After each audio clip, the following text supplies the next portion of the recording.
जीता हुआ मैच हारते हारते हारा हुआ मैच जीत गए। पाकिस्तान और इंग्लैंड का मैच गिरगिट की तरह रंग बदलता रहा। इंग्लिश टीम को 3 ओवर्स में 34 रन दरकार थे। मोहम्मद हसनैन ने एक ही ओवर में 24 रन देकर मैच इंग्लैंड के हाथ में दे दिया। हारिस रऊफ ने लगातार 2 विकेटें लेकर पासा पलट दिया। आखिरी ओवर में इंग्लैंड को जीत के लिए 4 रन चाहिए थे। रीस टॉपली रन आउट हो गए। पाकिस्तान ने 3 रन से मैच जीत लिया। हारिस रऊफ ने 32 रन देकर 3 शिकार किए। मैच के बेहतरीन खिलाड़ी करार पाए। वजीर खजाना मिफ्ता इस्माइल मुस्ताफी हो गए। इसहाक डार को खजाने का नया रखवाला नामजद कर दिया गया। नवाज शरीफ के मशवरे पर इसहाक डार वजीर आजम शहबाज शरीफ के साथ ही पाकिस्तान आएंगे। मंगल को हलफ उठाएंगे। मुस्लिम लीग नून की क़यादत ने 2 दिन की तवील मुशावरत के बाद अहम फैसला कर लिया। इजलास में मिफ्ता इस्माइल ने कहा, वजारत आपकी अमानत थी, 4 माह भरपूर सलाहियत से काम किया। नवाज शरीफ ने मुश्किल तरीन हालात में जिम्मेदारियां निभाने पर मिफ्ता इस्माइल की कोशिशों को सराहा। वजीर खजाना मिफ्ता इस्माइल ने इस्तीफे की तस्दीक कर दी। ट्वीट में लिखा, 2 मरतबा मुल्क का वजीर खजाना बनना बाइस फख्र है। लीगी क़यादत के इजलास के शुरका ने कहा, साबिक हुकूमत की लगाई गई मुआशी तबाही की आग हमारी हुकूमत को बुझाना पड़ी।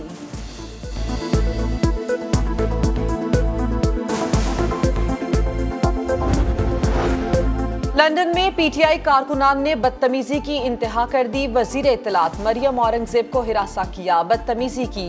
मरियम औरंगजेब ने शाइस्तगी का दामन न छोड़ा, तहम्मुल से जवाब दिया।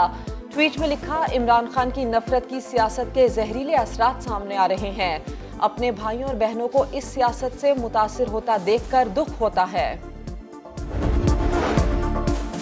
मरियम औरंगजेब, मुझे आप पर फख्र है। मरियम नवाज का ट्वीट। वजीर दिफा ख्वाजा आसिफ ने लिखा, हमारे बास तबकात की औकात बरतानिया जाकर भी नहीं बदली।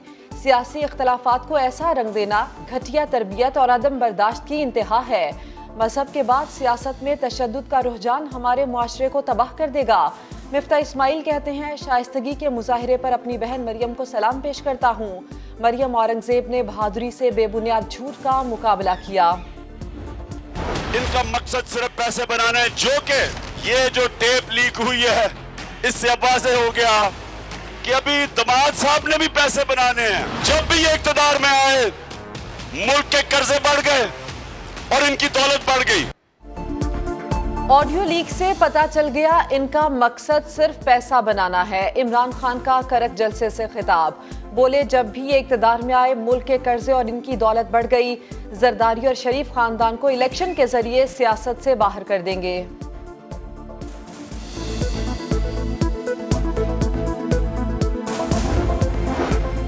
वजीर इत्तलात मरियम औरंगजेब ने इमरान खान के खिताब को बेशर्मी करार दे दिया। कहा, ऑडियो इस बात का सबूत है कि कोई गैर कानूनी काम नहीं हुआ, ना किसी को नाजायज फायदा पहुंचाया गया, न जमीन मांगी गई, ना ही हीरे। तलाल चौधरी ने कहा, मरियम नवाज की निजी गुफ्तगू में हीरों का कोई जिक्र नहीं था। सवाल किया कि मुल्क में प्राइम मिनिस्टर हाउस महफूज नहीं तो कौन सी इमारत या फिर दफ्तर महफूज होगा।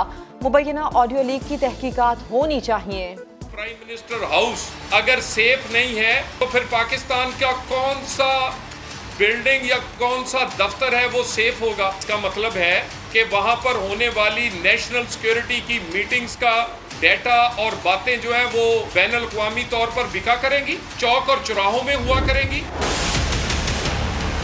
ऑडियोस कॉल सामने आ रही हैं, रिकॉर्डिंग हो रही है उसकी, तो मैं तो वज़ीर आज़म को यही कहूँगा कि सख्त हाथ डाले इस मसले पे। वज़ीर आज़म को भी अर्ज़ करना चाहता हूँ बतौर मशवरा के कि हुकूमतें सोशल मीडिया पर नहीं चलाती। नवंबर वाली तब्दीली रूटीन की तब्दीली होगी, मेरिट पे होगी, तो वज़ीर आज़म के इख्तियार से। मौलाना फजलुर रहमान ने ऑडियो लीक्स की तहकीकात का मुतालबा कर दिया। मुल्तान में प्रेस कॉन्फ्रेंस करते हुए बोले, इमरान हुकूमत ने न सिर्फ सी पैक मंसूबे को रोल बैक किया बल्कि मुआहदे की खुफिया दस्तावेजात अमरीका को फराहम की। ये कैसी हकीकी आज़ादी है कि एक तरफ शोर मचाओ और दूसरी जानिब अमरीका की गुलामी करो। इमरान खान को रिलीफ दिया जा रहा है, पीछे कोई ना कोई दबाव तो होगा।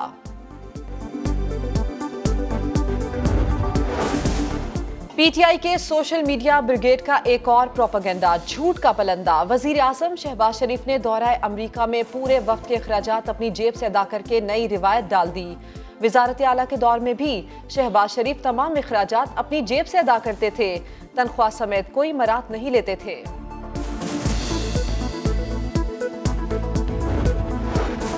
हुकूमत चली गई, शाहाना मिजाज में कोई कमी न आई। खैबर पख्तूनख्वा हुकूमत का हेलीकॉप्टर बदस्तूर इमरान खान के जेर इस्तेमाल।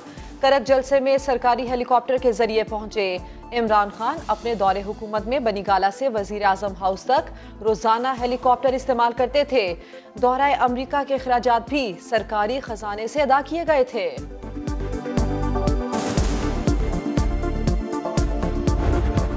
यहाँ आलू की फसल बिल्कुल काश का टाइम करीब है, लेकिन उन्होंने बाउंड्री लाइन लगा के वो बंद कर दिया है। गंदम पे ट्रैक्टर चला दिए गए, मकई की फसलों को तबाह कर दिया गया। ये जमहूरियत है? ये तो ऐसा है जैसे आमरीयत का एक बूटा लग रहा है इस मुल्क के अंदर। कब्जा ना किया जाए, मजदूर बंदे यहीं से कमाना, यहीं से खाना हमने। बहती नहर, लहलहाते खेत, किसानों की मेहनत, सब कुछ रूडा की जद पर आ गया। चौहान गांव में रूडा ने किसानों को फसलें काश्त करने से रोक दिया। मुतासरीन कहते हैं पैसे भी नहीं मिले और घर में स्मार करके जमीनों पर कब्जा भी कर लिया गया।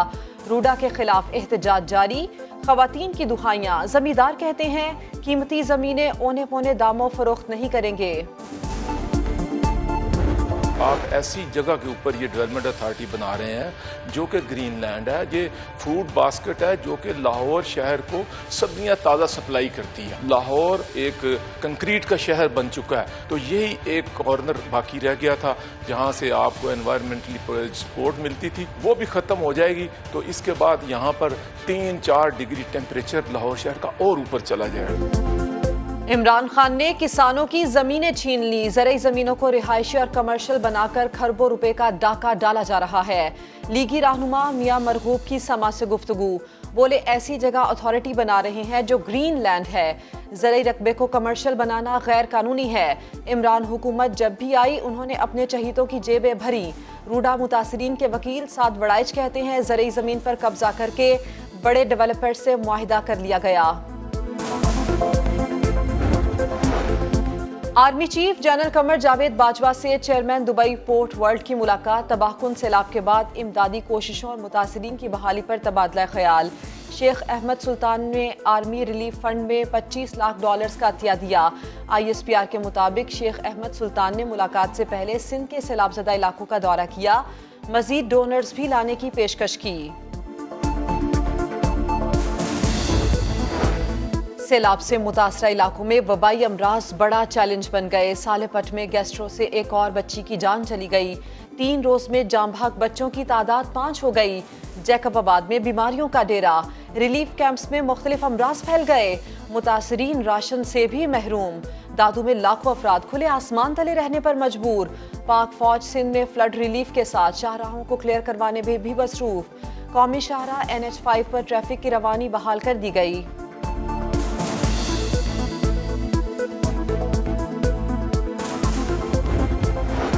डेंगू का फैलाव जारी। इस्लामाबाद में एक मरीज जाम भाग, अमवात की तादाद 6 हो गई।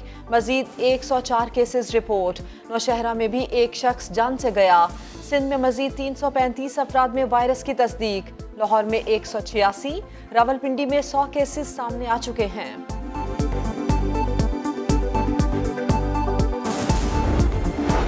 सारा कत्ल केस में सीनियर सहाफी अयाज अमीर एक रोजा जिस्मानी रिमांड पर पुलिस के हवाले। समाअत के दौरान अयाज अमीर ने कहा उन्होंने IG को फोन करके वाक़े की इत्तला दी। पुलिस को फार्म हाउस का एड्रेस दिया लेकिन उन्हें ही गिरफ्तार कर लिया गया। सारा को बताया था कि बेटा नशे का आदी है, शाहनवाज मुलजिम है और मुझे उससे कोई हमदर्दी नहीं। तफ्तीशी अफसर ने बताया अयाज अमीर बेटे की शादी में मौजूद थे। मकतूला से कुछ हकायक छुपाए जिसकी तफ्तीश करनी है।